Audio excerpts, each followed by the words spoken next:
Yang menyebabkan mereka menagentar dengan saya ialah kerana saya tahu terlalu banyak rahsia mereka. Saya tahu beberapa bilion ringgit wang UMNO yang dicuri untuk kepentingan beberapa orang. Saya tahu berapa banyak wang 1 bilion bulan Oktober yang dikeluarkan dari dalam negara ke luar negara, ke satu bank dan akaun bank di sekitar Zurich. Saya telah lapor kepada Dr. Mahathir mengharapkan dia pemimpin yang boleh dipercayai. Rupa-rupanya dia menyimpan maklumat itu, dan saya tidak boleh nafikan bahawa ada pakatan sulit di antara beliau dan beberapa orang berkenaan. Saya tahu rahsia bagaimana beberapa projek digunakan dan dimanfaatkan untuk beberapa kawan dan suku sakatnya. Mereka takut dengan maklumat ini. Tetapi saya sudah beritahu bahawa saya tidak, pada peringkat awalnya, tidak bercadang untuk menentang Dr. Mahathir dalam pimpinan parti dan kerajaan, mengharapkan bahawa beliau akan berhenti secara terhormat, dan bila kita ambil alih, kita akan betulkan cara baik tanpa membawa imej yang jijik terhadap keburukan beliau. Tetapi beliau telah tidak beri pilihan. Beliau menghina saya, menghina ulama, mempermainkan hukum agama, walau kerana beliau anggap beliau maha kuasa dan dikelilingi oleh orang-orang yang tidak ada keberanian sama sekali untuk membuat teguran terhadap beliau. Beliau hidup dalam dunia impian. Beliau hidup dalam tidak jejak kepada bumi yang nyata. Beliau anggap beliau Perdana Menteri yang paling popular di dunia. Dan beliau juga anggap bahawa beliau telah dapat lakukan apa saja mengikut kehendak nafsu serakah beliau. Dan beliau melakukan kesilapan besar kerana bertindak zalim, dan doa orang yang dizalimi atau mazlum insya-Allah akan dikabuli oleh Allah Subhanahu Wa Taala. Kita telah berusaha menasihat sebagai anak kepada bapa. Saya tidak boleh nafikan memang saya ada kasih kepada Dr. Mahathir sebagai bapa. Sakitnya, demamnya, penatnya saya ambil tahu. Saya tidak jangka sama sekali dia akan bertindak zalim dan separuh gila dengan mengambil tindakan yang dilakukan kepada saya. Semata-mata kerana takut bahawa saya tahu terlalu banyak dan rahsia terlalu banyak mungkin didedahkan, maka cara dan pilihannya ialah untuk mematikan karier politik saya supaya saya tidak mampu bangun lagi. Umumnya diketahui oleh pimpinan dan rakyat sikap saya terhadap Bakun. Kita tidak sangat menentang projek itu kalau dikendalikan cara teratur dan bukan untuk menjaga kepentingan suku sakatnya. Bahkan dalam pembangunan lapangan terbang Sepang sendiri pun terlalu banyak kepentingan keluarganya dan anaknya itu diberikan, dan kita sedapat upaya cuba elakkan, sehingga beliau mula marah-marah. Dalam kes Petronas dengan MISC sekalipun yang melibatkan anaknya Mirzan Mahathir, kita nasihatkan supaya ikut peraturan.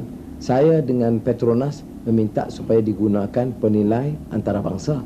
Kemudian kami dimarah kerana harganya difikir harus lebih tinggi. Tetapi harganya melibatkan 2 bilion duit Petronas, wang rakyat. Jadi kita terpaksa ikut cara dan kaedah yang munasabah. Tetapi beliau tidak puas hati. Begitu juga dengan kemudahan dan pembangunan Putrajaya. Kerana dia hidup dalam apa yang disebut delusion a grandeur. Mesti yang tertinggi, yang terhebat, yang terbesar. Termasuklah istana rasmi beliau maunya yang terindah dan terbesar di dunia. Ada yang mengatakan saya luluskan. Saya ingin menyebut saya tidak luluskan pembangunan rumahnya. Itu dibuat melalui satu syarikat Putrajaya Holding, dan dengan cara sedemikian mereka dapat arahan secara langsung. Saya tidak menandatangani apa surat sekalipun meluluskan satu istana yang begitu besar bagi seorang Perdana Menteri yang mahu hidup dalam satu dunia impian dan khayal. Sebelum ini beliau mengecam raja-raja, membazir. Beliau meminta dipindah undang-undang. Kita sokong, kita fikirkan undang-undang dipindah supaya dikembalikan kuasa kepada rakyat. Rupa-rupanya kuasa raja dikurangkan, diturunkan, kadang-kadang dengan cara yang cukup hina dan mengaibkan. Tak perlu dibuat cara begitu. Tetapi yang berlaku ialah diambil kuasa raja, diletakkan kepada kepala dia. Jadi akhirnya dia menjadi Perdana Menteri dan Raja dan Dewa dan semuanya.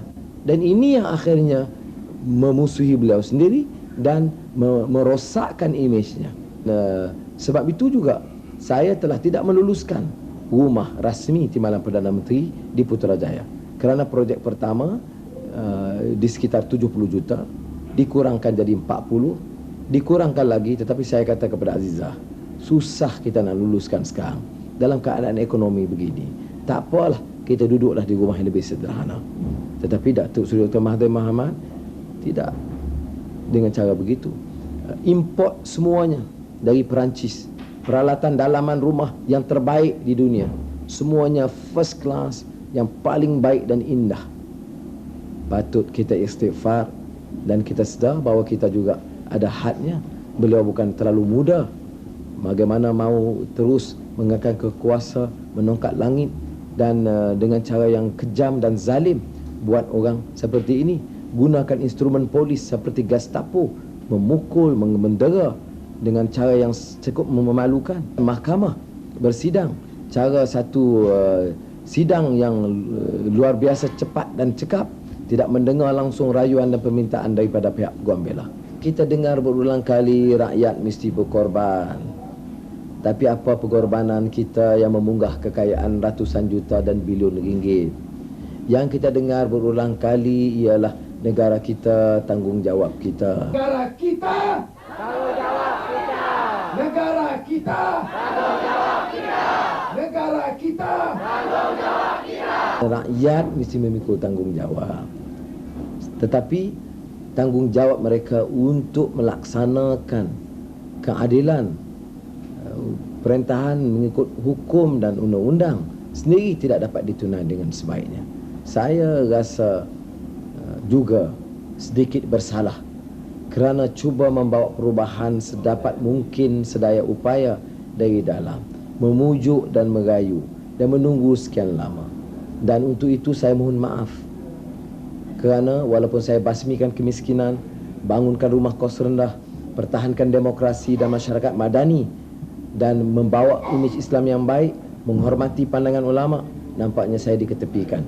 Dan oleh kerana saya berkeras dan berdegil mempertahankan prinsip ini, saya mau dimalukan dan berulang kali akan dibangkitkan lagi tuduhan-tuduhan dan digunakan media untuk mengaibkan saya. Apa dosa saya? Dosa saya ialah kerana saya nak pertahankan kebenaran, keadilan dan kepentingan rakyat. Kami cinta kepadamu ya Allah. Cinta kepada agamamu ya Allah. Jejak Nabi-Mu ya Allah. Berikanlah kepada kami kecintaan itu. Kumpulkanlah hati-hati kami supaya bersabar. Jadikan hidup kami ini sebagai satu pengorbanan, perjuangan untuk menegakkan yang benar itu benar. Ya Arhamar Rahim ya Allah, kamu tahulah segala tipu hilah manusia ini. Berikanlah yang hilah itu satu yang dikatakan makrullah rahim. Ya Arhamar Rahimin, tipu hilahmu lebih mengkesupai manusia. Ya Arhamar Rahim ya Allah, kami pohonkan dengan limpah kurniamu ya Allah. Berikanlah kesabaran kepada kami sekalian, terutama yang ditimpa balak bencana, dugaan daripadamu ya Allah. Kepada Allah, kepada kami, jadikanlah hidup kami ini yang berguna kepadamu, berguna kepada agamamu, berguna kepada dirimu ya Allah Arhamar Rahimin. Rabbana faghfir lana dhunubana wa kaffir anna sayyiatina tabbal abrar. Rabbana taqabbal minna ya Allah du'aana innaka antas samiul alim wa tub alaina tawwabur rahim. Da'wahum fiha subhanakallahumma wa tahiyatuhum fiha salam wa akhiru da'wahum alhamdulillahi rabbil alamin. Taqabbalallahu minkum.